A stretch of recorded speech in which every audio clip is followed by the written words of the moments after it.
to the Ringer NFL show. Sheil, Kapadia here. Another newsy day, another newsy week in the NFL. The Colts bench Anthony Richardson. The Ravens trade for Diontae Johnson. The Texans get a bad bit of injury news. We're going to talk about all of it with Nora Princiotti, and then we will bring in Stephen Ruiz in the second half of the show for the QB corner. Nora Princiotti, how are we doing? We're doing great, Sheil. Thanks for asking.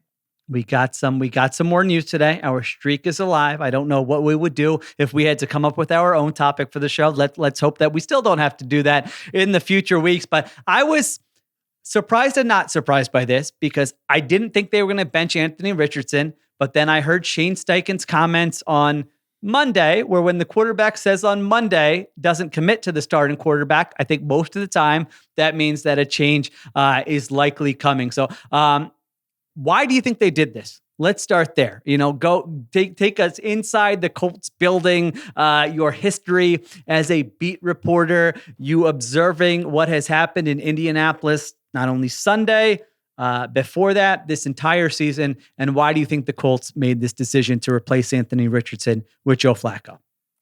So, basic level first, right? It kind of has to be that they're 4-4 and they think they can salvage this season.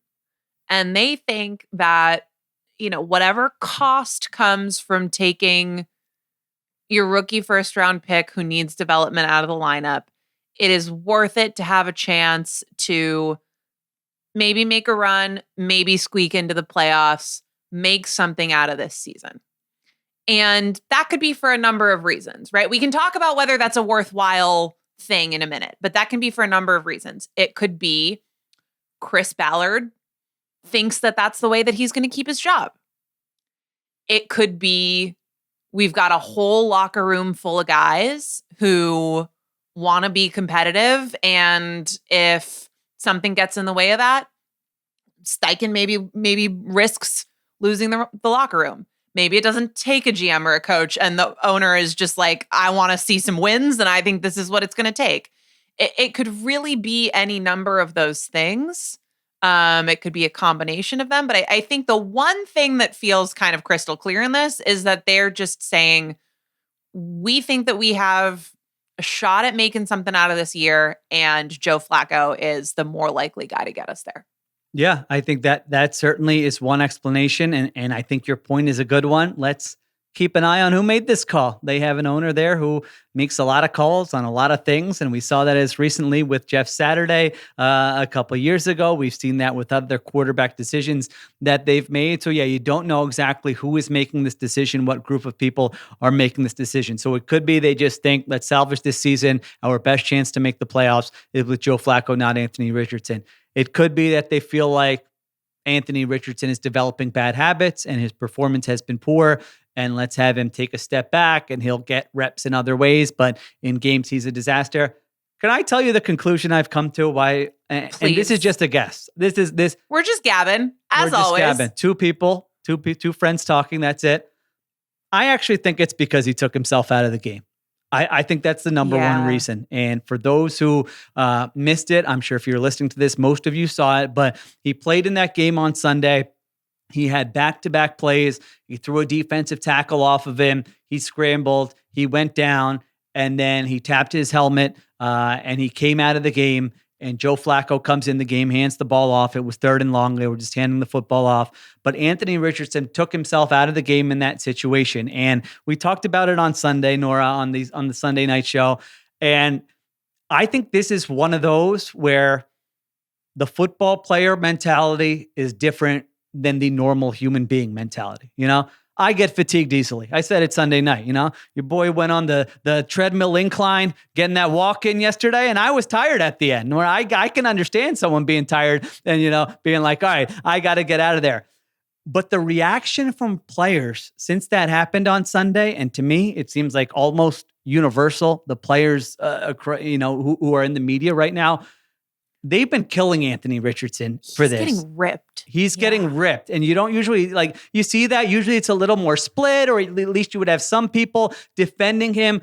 I haven't seen a former player or coach defend him and be like, that happens. no big deal. It's all like, no, you don't do that. And I kind of get it. I was just thinking of like Pete Carroll and those Seahawks teams that I covered, and like what Richard Sherman's reaction would have been if the quarterback is like, I'm too tired to go in there. And so there is this kind of bravado, hey, we have to be stronger for longer. That's how we're going to win this game. We're not going to be the weaker team. All these things that, you can make fun of it and be like, that's football guy stuff, but it actually is real in the NFL. And you look at some of the quotes after that game where, center Ryan Kelly, this is from ESPN, says Richardson knows it's not the standard that he needs to play up to, and the rest of the team holds him to. Shane Steichen said, quote, you can't take yourself out, and said he had a conversation with Anthony Richardson after that. So I actually think whether it's a disciplinary move, whether it's a, hey, the locker, that's not cool. Like, you need to learn from this for a little bit at least, combined with the way he's playing type thing. I think that's the driving force. I think if he just played a regular game and didn't play well on Sunday and that incident didn't happen, I think he's still the quarterback for the Colts. Just because it's true doesn't mean it's right? Like, because I think there is this, and I think Dan Orlovsky is a fine analyst. I'm not calling him out. I was laughing a little bit because I was listening to some of those guys talk about it, and it was harsh, but I think actually genuinely insightful in terms of what is the player or former player mindset. But he was saying something along the lines of like, come on, quarterback, it's the least physically taxing position. It's the easiest position in the game from a physical standpoint. And I think that that's true.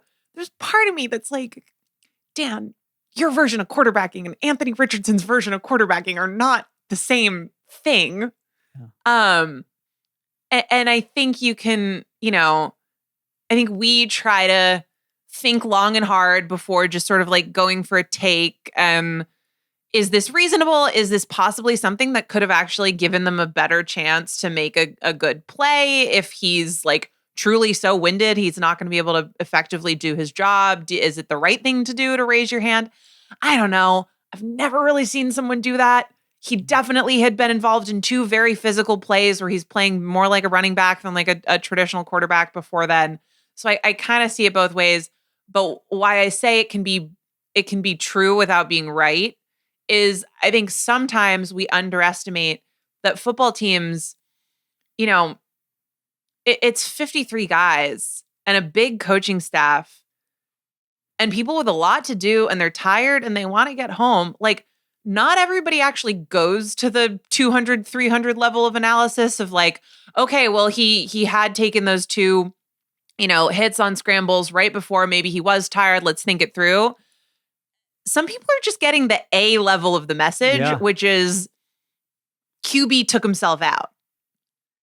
And if that's what's resonating with your locker room, it kind of doesn't matter what the truth is, because these are guys that are putting themselves in harm's way by virtue of doing their jobs. And if you're losing that, then I get it. Like, I get it, and maybe it's a learning experience for him, and I do kind of feel for him because I'm never going to be in the position of calling a football player not tough. I'm just certainly not going to do that. So maybe it's something that he will just sort of recalibrate what the expectations are from that. I have a hard time saying that incident proves that Anthony Richardson does not have the, physical or mental toughness to be an NFL quarterback. He certainly takes plenty of punishment in terms of the way that he plays the position.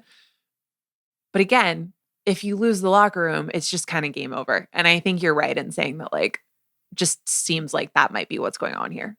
It's so well said. A reasonable person can look at that and it's like, yeah, all right, big deal. It was 3rd and 23. They were handing it off. He just threw a defensive tackle off of him and he needed a breather. Who cares? That seems like a reasonable thing for a human to do.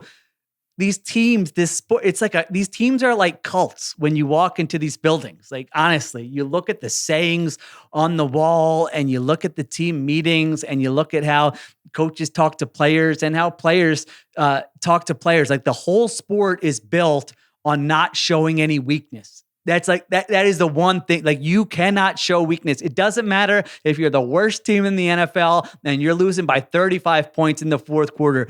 Do not show weakness. That is like that is what this sport is all about. And it doesn't matter if you or I think he wasn't showing weakness. Who cares? He was a little bit tired. He's 22 years old. They were handing it off anyway.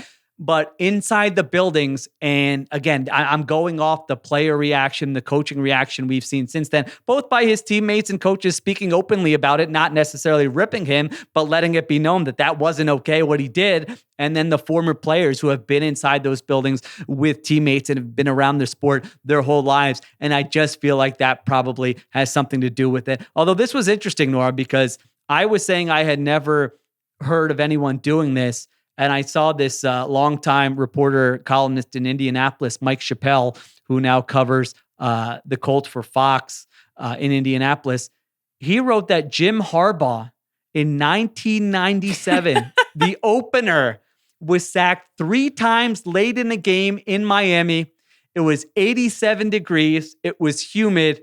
He took himself out of the game and he cited fatigue afterwards, which I was like, wow, that's why you need reporters who have been around different stuff to still be covering the league, because I would have never known that. I would have never called on that. So I don't remember it happening another time, but apparently it did happen one time. Hope maybe maybe Harbaugh will get it. He's like the last guy you would think, right? Yeah, whatever happened to that guy? I don't know. Yeah, I don't know. He hasn't had a soft football team since then. All right, so that is my take. If you ask my honest take why this happened, that is actually why I think it happened. Let's get to the other stuff, because we like to talk about quarterback development and the environment and how you set a guy up for success. In terms of his performance this season, his long-term development and growth, like, do you think this is a sign that the Colts might not be committed to him for a long time? How do you think this will play out? Is he going to sit out a couple of weeks and come back? Is he going to maybe sit out the rest of the season and come back next year? Just like normally when you draft a guy in the top 5, the priority is you are developing that guy until there's just no chance he can be your guy. We saw that with the Jets and Zach Wilson. But for him to have only made 10 career starts and the team's 4-4, to be doing it now, I just don't remember a situation like this. So what's your read on that aspect of it? So my read, my specific read in that I read this from ESPN's Stephen Holder, who was quoting a cold source, and Stephen's covered Indy for a long time, said, "We are not quitting on Anthony," called it a growth opportunity, and said taking a step back can be a good thing. And if I'm a Colts fan, like, this is what I want the anonymous sources to be saying, right? Like, I want people to be, getting their leaks out and reassuring the fan base, anyone who's paying attention, that they are not giving up on Anthony Richardson. I don't think that Anthony Richardson, just to back up for a second and say that while we're talking about taking himself out for the play and all of that stuff, it doesn't have to be just one reason, right? Like, if Anthony Richardson were completing 70% of his passes, right, I think he probably has a better chance of taking himself out for a play and getting away with it than he does right now. Ultimately, this is a player who had 13 starts in college, came into your organization with a lot of raw talent, but really raw talent needing a ton of development, who then missed a lot of games as a rookie and missed some time this year. And do I think that he's going to get back in there? No, because I think we know that Joe Flacco is good enough to make it look better.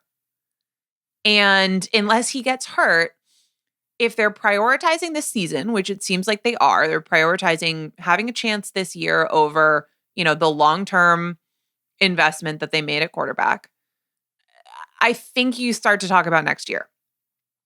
And then it gets, you hope that the development takes place off the live playing field, which I think it can.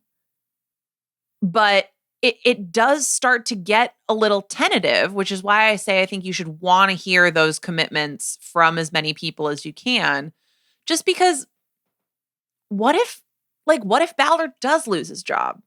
What if, Jim Irsay ultimately decides, like, fine, maybe it got a little bit better cosmetically with Flacco and you won a few games and whatever, but they don't ultimately make the playoffs and he's just not happy or whatever, and you move on.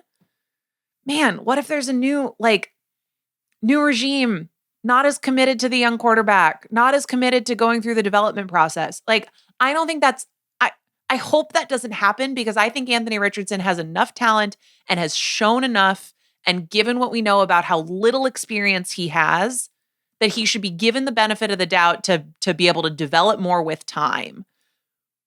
But I also want to say that the history of these young guys who get yanked is not good. Yeah. Because it happens when the teams aren't good, and then stuff happens where people get fired, and then the new people have less of a commitment to the young players' development, and they think, oh, we'll wipe the slate clean. And that's how you get someone with talent who maybe just falls into bad situations and never really gets a chance. I hope we are not watching the beginning of one of those types of NFL stories, but they do kind of look like this. Yeah, I'm glad you made the point that it's not just one thing. You're absolutely right. I mean, if he's playing well, no one, I mean, it could still be a story, but he's not getting benched for tapping out for one play if he's playing well in this offense. And I mean, you can't sugarcoat the numbers. He's completing 44% of his passes. He's 29th in EPA per pass play. He was 10 for 32 with an interception and 5 sacks in that loss to the Texans. He had a terrible interception at the end of the first half there. My thing, and why I don't think it can be just performance-based, is because the Colts had to know what they were signing up for. I mean, this was the book on the guy. He had made 13 college starts. He completed 54% of his passes in college. He's a young prospect. You knew, or you should have known, that when we draft a player like this, we better have a good development plan in place, because he's not going to come in and be CJ Stroud and take the league over. That's just the chances of that happening, even for someone who's had 30 starts in college, is very, very low. But specifically for a guy who hasn't played that much, it's just going to be very, very low. And watching that game Sunday, rewatching it, he just looks like a guy who needs reps really badly. I don't think he looks overwhelmed or overmatched. He has those moments, but most rookies have those moments. He still has some high level plays in that game, some throws, some runs that you look at and you say, the number of quarterbacks who could make that play, you can count on one hand here. And he had some bad luck in that game as well. So to me, it's crazy. If they made this because they want to make the playoffs this year, that's horrible organizational management, because that is not the priority. And I know that's easy for me to say. Every team wants to make the playoffs. But when you draft a quarterback in the top 5, the priority immediately becomes doing everything in your power to develop that guy and learn about that guy and hope that you go through the bumps in the road early, and eventually you have a guy for 6, 7, 8, 9, 10 years who has you in the mix, and it was worth it. It's not about making the playoffs in his second season, or really his first full season as a starter. So that's what I wonder about. And it's good to question this organization, because they don't have a long track record here of making sound decisions. So if that is the decision, I think they're doing. If it's because they want to make the playoffs this year, I think that's the wrong mindset, and I really don't know what they're doing.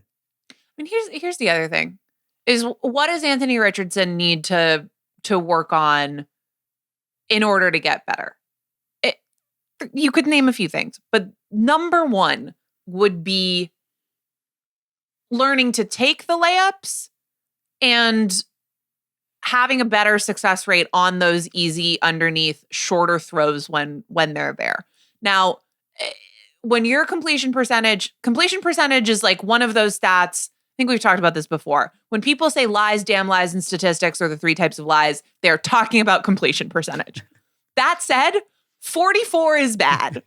There's no way to make 44 good. So this is not a total get out of jail free card on that. But he's throwing really far downfield. His air yards per target is super high. It's over 12. And that's not you draft Anthony Richardson to be the type of guy who's going to throw some bombs, but you want him to develop in a way where he attempts more of the layups and he completes more of them when he does. And I would to some degree defer to an NFL coaching staff on how much you can accomplish that behind the scenes, in practice, over time. But a lot of that stuff, like, it's not the natural talent. It's timing, it's reps, it's developing chemistry with your teammates. And I'm a little skeptical of, like, isn't that the stuff that you need game reps for? And I don't like to shortchange how valuable it is organizationally to just make one goddamn playoff game. Like, it can mean a lot. It can mean a lot more than, like, we sitting in our chairs in front of our podcast microphones treat it like it does. But that's where I'm like, what if he really needs this? And then you're going to lose in the wild card round and say that was worth, curbing the development of this guy who does have these incredible plus traits. And, I think there's a risk of overusing the Josh Allen development example, but you can see Anthony Richardson being the type of quarterback who could develop along a similar curve. And lest we forget that the beginning of the Josh Allen experience was not good and involved some really, really low completion stats. So I think that's the worst case scenario. I hope that's not what's happening. I do kind of think that might be what's happening. But hopefully there's enough remaining commitment to Richardson in that building that, we should believe them when they say they're not giving up on him, because I don't think they should. Yeah, it's also good to remind ourselves that we are at an information deficit. They're watching the guy every week in practice. They know what's supposed to happen on every single play. They know what they reminded him of, points of emphasis. And is he doing those? Is he not doing those? Do they see him developing bad habits? I mean, that is possible that they just see, like, all right, this is going in the wrong direction. We do need to take a step back, and combined with all the other stuff, this is going to be the best for his development. But suddenly his future is quite murky. I mean, you look at some like Zach Wilson got a lot of time for them to make sure he really stinks before they got rid of him. This type of thing just doesn't usually happen for a top 5 pick. So there's a scenario where he comes back this season and looks better. There's a scenario where he comes back next season and we're reading stories about, hey, that was the best thing that could have happened to him because he got to sit back and take a breather and learn and get all the stuff coaches love to talk about, mental reps and all that. But I don't think it's kind of being over dramatic to just be like, this suddenly makes their future at quarterback quite murky, his future in Indianapolis quite murky, because this type of thing just doesn't happen very often in the NFL with a guy drafted in that spot. So a little curveball to the 2024 NFL season. That was our news item number 1. News item number 2. Nora Princiotti, we got another trade. We get a trade every week. This is wonderful. Good job by them, spacing it out. We don't need them all in 1 week. Let's do one a week. We'll give them all the attention they deserve.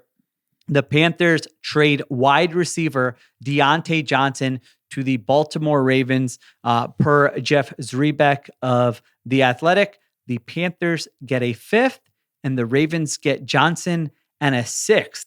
And what's interesting about this, Nora, is that given how good the Ravens are and how bad the Panthers are, this is from Nick Corte on Twitter, says if the season ended right now, this would just be a move up of 19 spots for the Carolina Panthers. So not exactly the biggest haul here. What is your take on this trade, either from the Ravens perspective, the Panthers perspective, or both? Yeah, I mean, I think it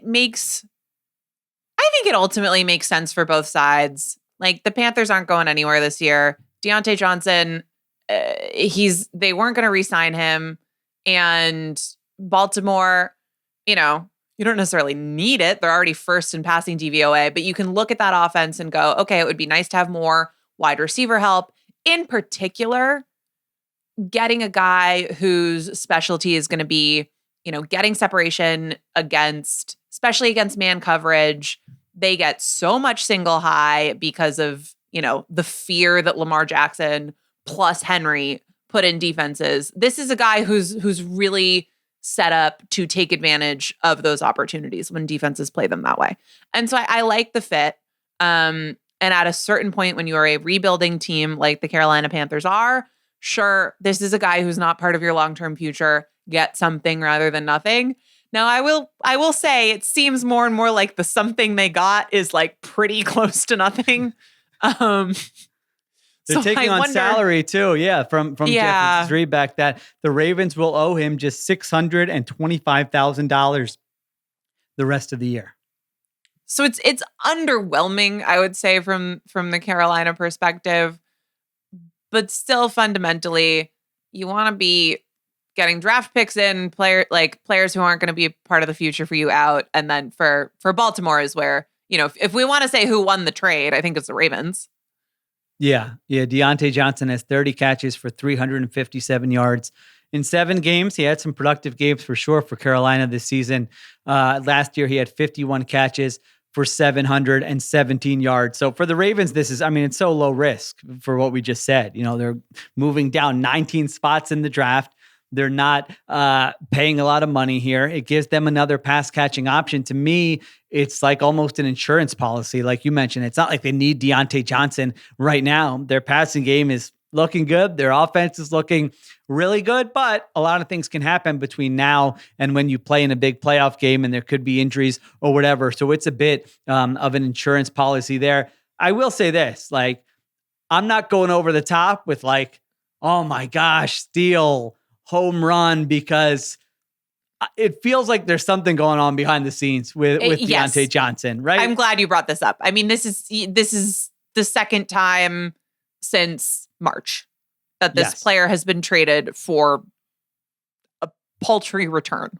Yes. Yep. The Steelers traded him in March for cornerback Diontae Jackson and a day 3 pick swap. And now in the middle of a season where multiple teams needed wide receivers, the Bills made a move for Amari Cooper. The Chiefs made a move for DeAndre Hopkins. I'm missing one. Who was the other? I forget. Who was the other?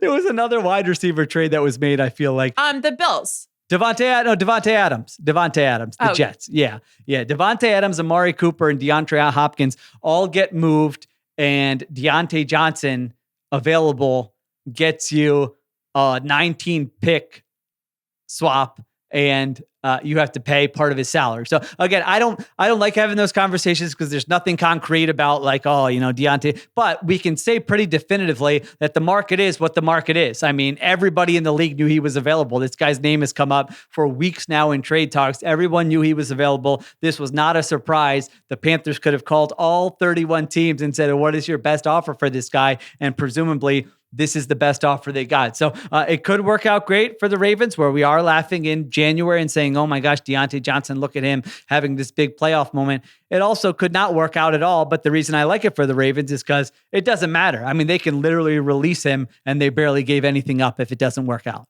I will say one way in which it could not work out is there is this thing with Baltimore, which if you they don't have a true, other than Henry, obviously, which is a different thing. There's no really true number one that you really want to be a number one, but they have that basketball team. They have a lot of names that can help you. Does every pass catcher on the Ravens have to be someone who struggles with drops?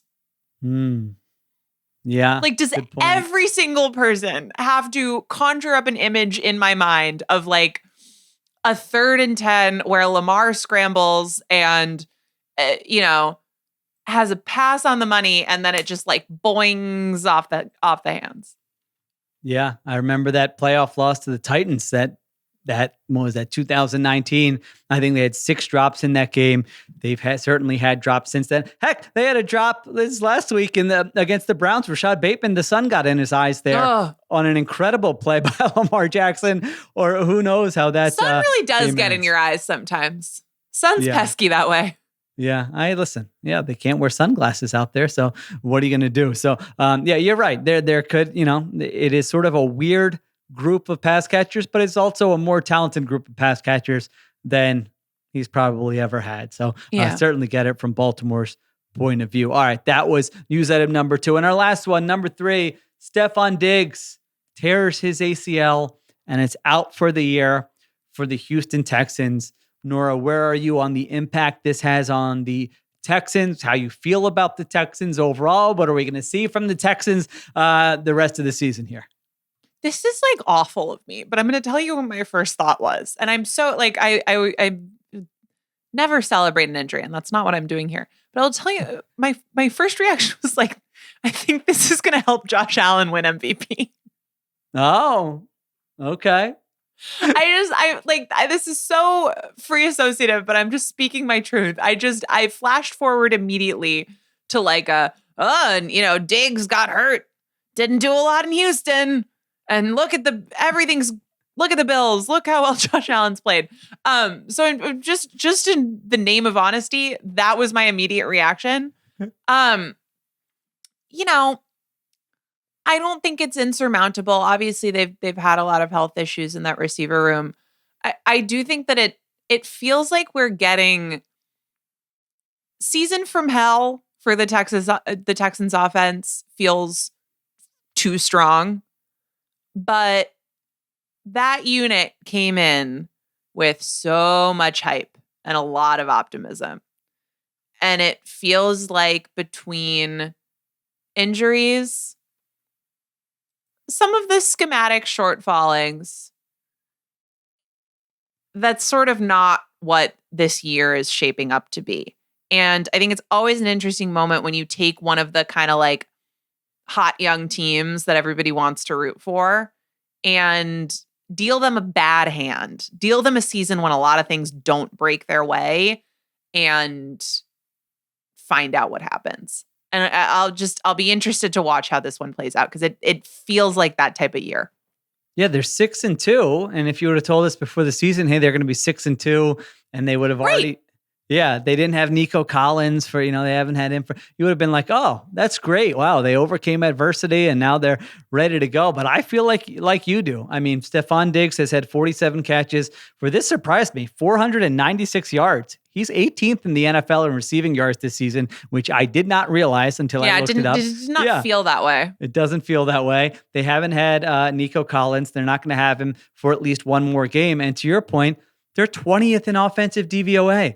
So their offense, to me, has been one of the most disappointing units in the entire NFL, and yet they're 6-2. And I watched that game last week, and I actually think their offensive line is their biggest issue. I mean, I told anyone who would listen on a microphone in August that they had the most injured offensive line in the NFL last year, and they're going to come back and be healthy, and this offense is going to take off. And the offensive line just isn't good. I mean, CJ Stroud never has a clean pocket back there. And we know when he does have a clean pocket, he's awesome. And so I don't know that they're going to be able to overcome that. So it's this weird team where I like Stroud, I like DeMeco Ryans. Their defense has been really good, but I have a lot of concerns with the offense, and their ceiling is not what I thought it was before the season. I got this little stat for you here. Since 2000, there have been 111 teams that have had at least 6 wins at this point in the season. Only 3 teams had a worse point differential than the 2024 Texans. That was the 2022 Giants were +6, the 2024 Falcons were 0, and the 2020 Bills were -1. The Texans are 6-2, but they have a +9 point differential. So they're checking all my nerd boxes of, this team is not as good as their record says they are, but at the same time, I like the quarterback and the coach, so I don't know what to do with them. Yeah, and I am interested in how much a conversation like that or a feeling like that penetrates a locker room, right? Because a little bit similar to what we were talking about with the Richardson stuff earlier, there's some level on which, like, the way that a team feels, if you're 6-2, you feel good because you're 6-2. And I wonder how much they feel like they're not going on podcasts and having the Bobby Slowick fraud watch conversation every week. How aware Although they're welcome are they? anytime to join us. Although they're welcome anytime.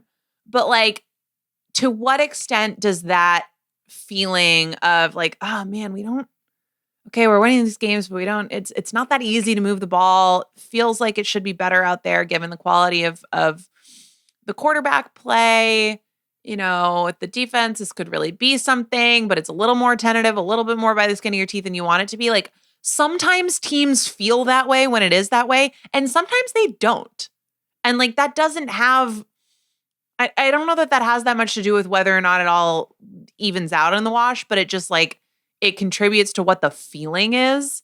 So I don't think that this is like, you hate to have injuries stack up at a given position. I don't think that, at least on paper, not having Diggs isn't something they can overcome. It just does to me feel kind of like there's this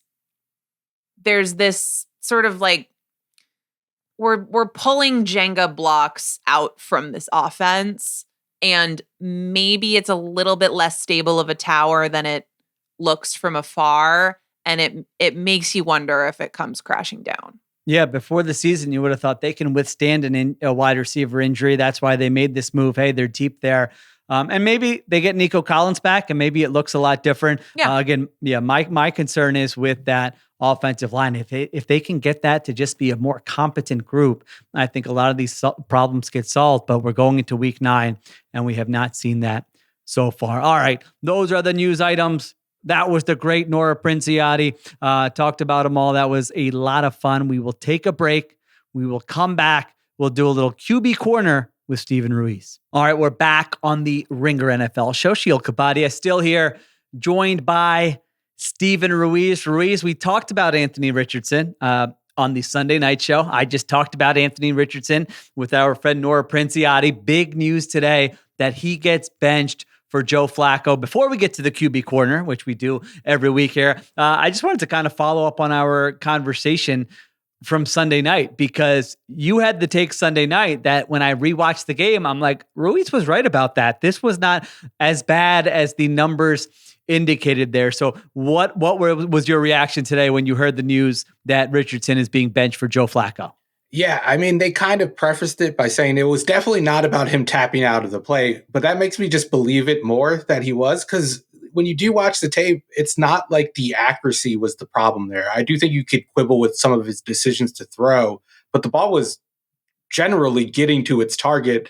Sometimes there was a defender there to bat it away. Sometimes the receiver didn't catch the ball. Sometimes the throw was just a little bit off, but it wasn't standout bad accuracy from him. So it leads me to believe that there is some talk in the locker room, because I know I heard a couple of Colts players, including I believe center Ryan Kelly, kind of mentioned that's unacceptable. You can't do that type of thing. He said it was a learning experience for a young quarterback. And I think maybe that's what we're seeing here. But I mean, at the same time, this is a quarterback who's missing a lot of throws, which is making this offense hard. It's hard to stay on the field when you have a quarterback who can't complete the layups. And that's the problem Anthony Richardson has right now. It's not necessarily the downfield accuracy. But when you take a step back and you look at his entire career and everything we've seen from him, it's still only 133 pass attempts, by the way, only his 10th start.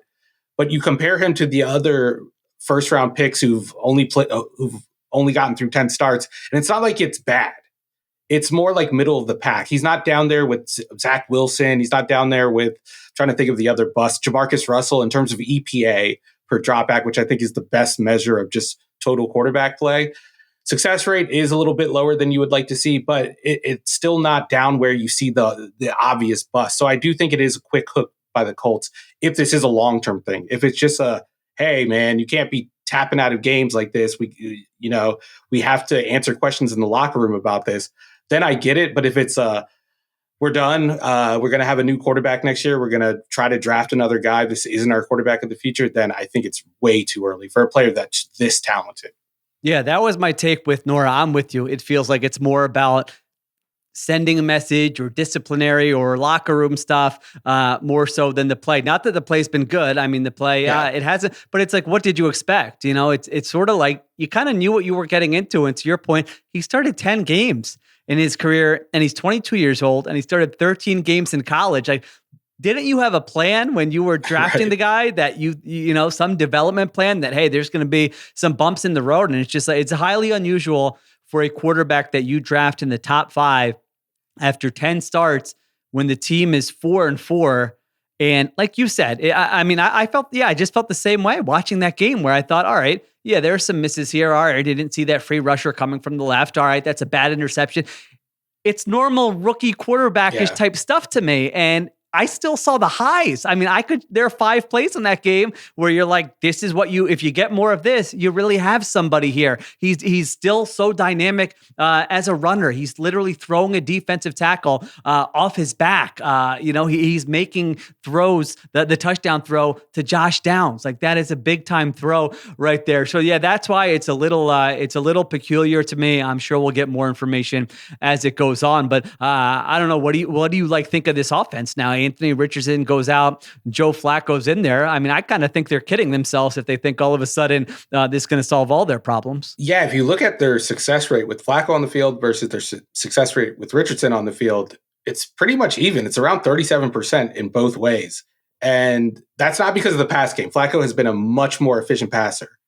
But Anthony Richardson's just presence in the backfield just makes that run game so much better. To be fair, when Flacco was out there, Jonathan Taylor didn't play, but Jonathan Taylor doesn't have great numbers this year. The only reason the Colts running game has been efficient so far has been Anthony Richardson. When you look at his carries, he has about 5 EPA on about 23 carries. That's only design rushes. That's not even his scrambles. So I do wonder what the early down success rate looks like with Flacco out there, because the one down that Richardson had been playing well on was first down. The problem was about 65% of his dropbacks have come on obvious passing down. So second and long, third down in general. So you're kind of asking him to pass when it's hardest to pass. So you're putting him in these situations where you're going to see the worst of him. He's going to be dealing with more pressure. He's going to be throwing into coverages that are a little bit more complex, coverages that are disguised. But when you put him against those regulated defenses on first down and use play action, you have the threat of the run. He's been good. It's not even like he's been bad. He's been pretty good in terms of EPA and yards per dropback. The efficiency still isn't there, and the completion percentage still isn't there. But when you kind of break down his incompletions, you can start to understand it. I posted a chart on Twitter today where I took the percentages of his throws that were incomplete due to receiver error, him being hit as he throws the ball, and passes that are deflected away by cornerbacks. Not necessarily inaccurate passes, just passes to covered receivers. And he's last in the league in all of those percentages. Like, he has the highest percentage. 10% of his attempts have been incomplete due to receiver error. 6.8% of his throws have been incomplete because he's been hit as he's thrown the ball. 13% of his passes have been incomplete because they've been deflected by a defender. I'm doing the math in my head real quick. I think that's about 37%. So it kind of makes sense that he has a completion percentage around 50% when you add in the fact that he's also been inaccurate himself. I think the completion percentage is a red flag, but I think it's a redder flag than it should be considering the context around those incompletions. And the types of throws he attempts, which you talked about before. I mean, 40% of his attempts on Sunday were into tight windows. And rewatching the game, some of them, it's like, I don't know if the ball's supposed to go there. Others are just like, guys are blanketed. And right, yeah. It's like, it's not a horrible throw if that's where it's supposed to go. And they just end up incomplete. So yes, and we also knew the accuracy wasn't, that's right. The other thing. The guy completed 54% of his passes in college. Like, the one thing you knew coming in, and we talked about this after week 1, like, what number does that have to get to? You're not expecting him to be among the league leaders, but if he's making plays downfield, if he's dynamic in the run game, maybe you can build an offense that works. So we'll see what this looks like. You're a pressure to sack rate guy, right? You love that stat?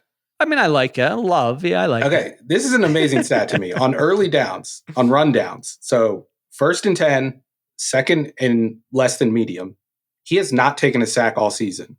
And he's the 10th. He's got the 10th highest pressure rate. He's getting pressured on 32% of his sacks or his dropbacks, and he hasn't taken a sack all year long. Like, you put Flacco in there, that number is not going to be the same. He's going to take sacks on first down. The run game's going to be worse on first down, obviously, without him out there.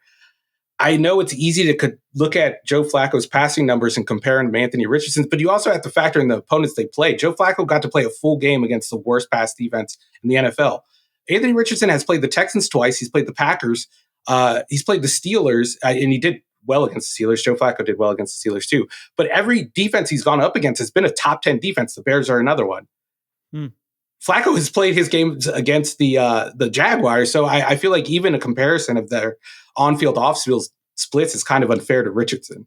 Yeah, I mean, I think Flacco's going to raise the floor He's going to play more within the play on the whiteboard on a Wednesday, how it's drawn up, because he doesn't have any other choice. There's going to be more rhythm and timing. I'm kind of with you. I don't know. Last year, people can point to last year. The Browns had the best defense or the second best defense in the NFL last year. The Colts do not have that. They're mediocre across the board. So we'll see how long they stick with Flacco, what this looks like the rest of the way, but certainly an interesting curveball here after week 8. All right, let's do a little QB corner. Ruiz, we do player whose film was better than the numbers, player whose film was worse than the numbers. I'm going to get this one of these weeks. Most honorable performance. That's right. And best overall performance. It. There we go. I nailed it. It only took 8 weeks. That's not bad. Don't bench me, Shane Steichen. See, people can grow. All right. What do you got? What are we leading off with? All right. We're going to go with the film was better than I personally thought on Sunday night. Cause I kind of ripped this player, Dak Prescott. Watching the film back, I kind of take back what I said about his accuracy. Cause I think it's very hard to be accurate when you're throwing into the tightest windows I have ever seen for a full game against this 49ers defense in particular.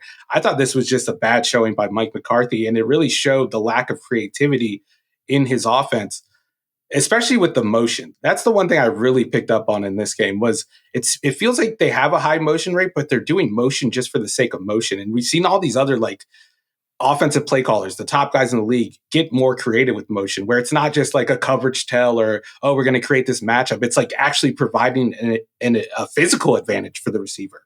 Like you see Mike McDaniel and Kyle Shanahan and Ben Johnson using that cheat motion where they're getting their receivers on the run. They're making it hard to make coverage adjustments on the move because you only have a split second to do it. None of that is present in the Cowboys offense right now. It's like, oh, we're going to motion CeeDee Lamb from this side of the field to this side of the field, and then we're going to snap it after 3 seconds. It's not putting any pressure on the defense. And when you watch this game, the 49ers are literally on everything. Nothing is open. There is nothing open. And I will say this, the 3 decisions where Dak Prescott threw the ball that could have been intercepted, he threw 1 interception, or threw 2 interceptions, and he had one at the beginning of the 2-minute drill drive that looked like it was to nobody in particular. Those are 3 horrible decisions. I could not excuse those. Bad throws. They should have been picked off, all 3 of them. He's lucky to get out of that game with only 2 interceptions. But outside of that, I thought he played a decent game, and I thought it was the Dak Prescott that we saw last year. Like, he was moving around the pocket. He was throwing the ball relatively accurate given the windows he was presented with. But I don't think it was like, oh, Dak Prescott isn't as physically talented or physically capable of doing what he did last year. It was more like, okay, this offense is putting too many constraints on him right now. Yeah, they got going in the fourth quarter, and you can say, oh, that's garbage time. But it kind of ended up not being garbage time because they had a chance to drive and win the game. I just think it's everything. You mentioned it. He's attempting more tight window throws than any quarterback in the NFL. So that is the film tells me this. The numbers tell me this. He is attempting harder throws than any quarterback in the NFL. I don't know that there's a person out there who would look at Mike McCarthy and this offense and say, they're giving him the answer. They're scheming it up nicely. Like, no one is making that argument, and rightfully so. So you have that side of it. And then I do think his decision-making, and it's one of those things where it's like, if you like Dak and you're a Dak defender, you can make the argument, well, he's pressing because he doesn't have answers. Right. And if you don't like Dak, you could say his decision-making is terrible and is one of the reasons why they're not playing well. I mean, you look at the turnover-worthy play stuff, he's tied for last in the NFL. If you like that charting from Pro Football Focus. And like you mentioned, there were 3 plays in this game that were certainly turnover worthy. One point though that you made Sunday night, where when I was looking into the numbers more, it backs it up, is kind of the schedule they've played, because all of his individual stats are down, like bottom half of the league. They're 11th in passing DVOA. DVOA is really the only metric that we generally use that tries to take into account strength of opponent. So you can look at that and say, well, they have faced some harder defenses here, and not a lot of teams are playing well against some of those defenses as well. So yeah, I think it's a variety of things. I don't know if I don't think it's gonna get solved. We had that conversation on Sunday night. It's really, and then it's again, I'll just go with Jerry Jones every time. Dak Prescott throws a beautiful ball to Kevontae Turpin, where if that's complete down the left sideline, who knows? Do they score there? We're talking about a big comeback. He's probably throwing for over 300 yards. So it's like stuff like that does matter. So I don't think it's one thing. I think it's a combination of all those things for the Cowboys. Yeah, for sure. And we kind of crapped on Jerry Jones on Sunday, and I certainly did in my winners and losers column. But it's kind of a testament to how talented this roster was that this coaching staff has gotten 12 wins out of this team for 3 years straight. Because I really don't think they're doing any favors for Dak Prescott. And I think you could have said that last year. His tight window throw percentage was high last year. And some of these problems, especially against man coverage, were very present last year. Dak was just out of his mind, and he was completing all these tight windows throws. How many of those throws down the seam to a covered tight end with the safety coming over the top did he hit last year? It seemed like every time he made one, it was complete. But yeah, I'm putting this on Mike McCarthy. I really think it's a failure. I mean, the roster isn't ideal. I don't think this is a Super Bowl roster, but they're not getting the most out of what they have in this quarterback and what's been a decent offensive line, especially on the interior. Yeah, no, it's Will McClay has probably, I don't know if he's changed expectations or whatever, but the way they've found some stud players at different parts in the draft when you look at that roster, but then they don't do the things to complement those picks that they've hit on. And then you add the coaching staff and you add the decision-making from Dak. And it's not been a good recipe for the Dallas Cowboys. All right. Whose film was worse than what you thought initially?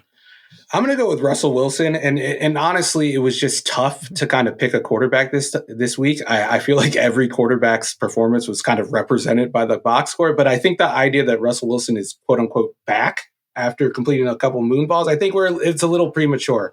And the reason why I say that is that the part of Russell Wilson's game, which really made him special when he was one of the top quarterbacks in the league, the movement skills, the off-platform throw, that's not back. And that shows up in the film. There were a couple of off-platform throws that weren't just missed. They were pretty bad, and it kind of looked like a quarterback who isn't capable of doing the things he was doing 10 years ago, which, you could still work around that. And I think Arthur Smith has done a fantastic job of working around it the last 2 weeks. Russ might not be back as like a mobile passer, but in the pocket, he still looks like he did in like 2017. And I think that was the case in Denver. He was still capable of making these moonball throws. We just didn't see them as often. He wasn't getting to them as often, which I think in hindsight, I want to blame on Sean Payton more than Russ because Arthur Smith has him throwing these passes every quarter, it seems. And if you look at his passing map, I'm going to put it in the chat for you to click on. I love a passing map reveal. It's the classic Russell Wilson. Nothing in the middle of the field. Nothing whatsoever. It's all deep balls outside the numbers or quick stuff underneath. And I think that's how you got to run the Russell Wilson offense. That's what it looked like under Pete Carroll. So I think Arthur Smith, I'm giving him the honor badge this week. I'm going to give it to a quarterback also, but Arthur Smith, he gets my performance of the week as well. You can't just let my old guy have a nice moment, one night only on national TV. Yeah, I made the case that it did. You're right. It just looked like, it is a funny passing map here now that I clicked on it.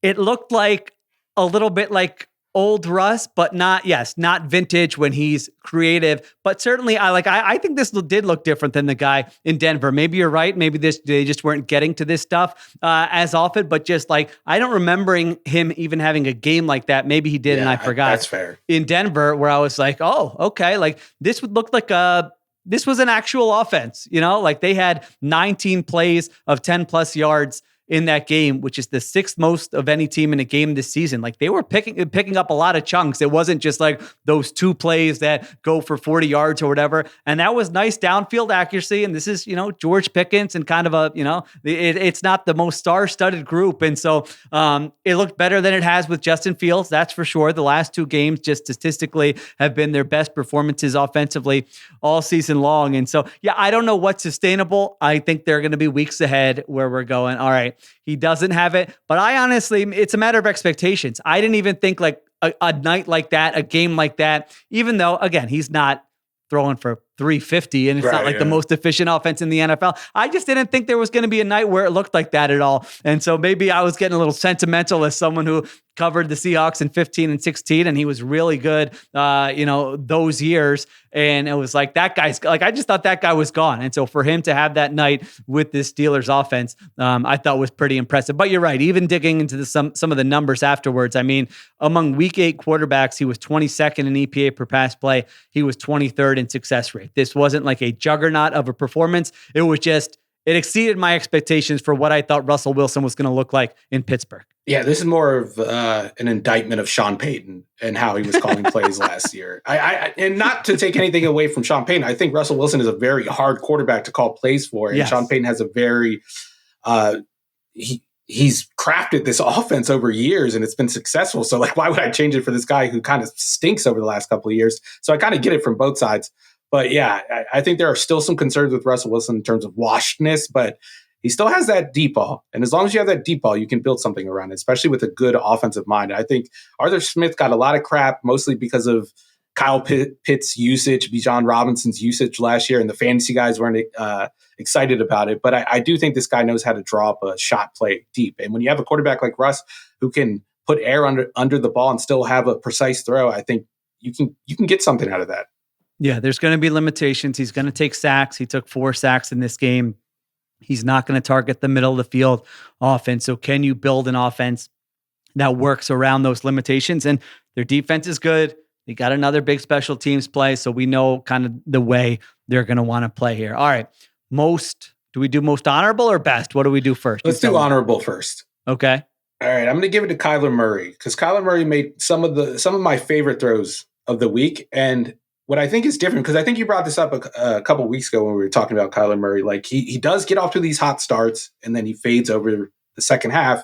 And I think part of that was because of his style of play. It was so chaotic. It was kind of like Russell Wilson's, but I don't think he's as durable as Russell Wilson was. He wasn't as thick as Russell Wilson was when he was running around back there. But this week was different for me. I like to see quarterbacks win in different ways. And I thought this week he was really dedicated to staying in the pocket and making big boy throws from the pocket. I'm talking about throws like over the second level of the defense, in front of the third level of the defense, the hardest throws to make for a shorter quarterback in the pocket, and definitely throws that have given him problems in the past. But he made a number of them, 2 of them to Marvin Harrison Jr. that I really enjoyed. One was the touchdown. One was another one earlier in the game. It was kind of a similar route against a similar coverage. And then he had another throw where he's got a free rusher in his face and he makes the throw early to Marvin Harrison Jr. and makes a diving catch at the sideline that has to be reviewed. And then just him in the quick game, he's operating like a real quarterback this year. And I think we're seeing it grow week by week. And I think this was the best illustration of his maturation as a quarterback. And I hope that it allows him to complete a season because we really haven't seen that throughout his whole career. We haven't seen a full 17-game Kyler Murray is healthy throughout type of season.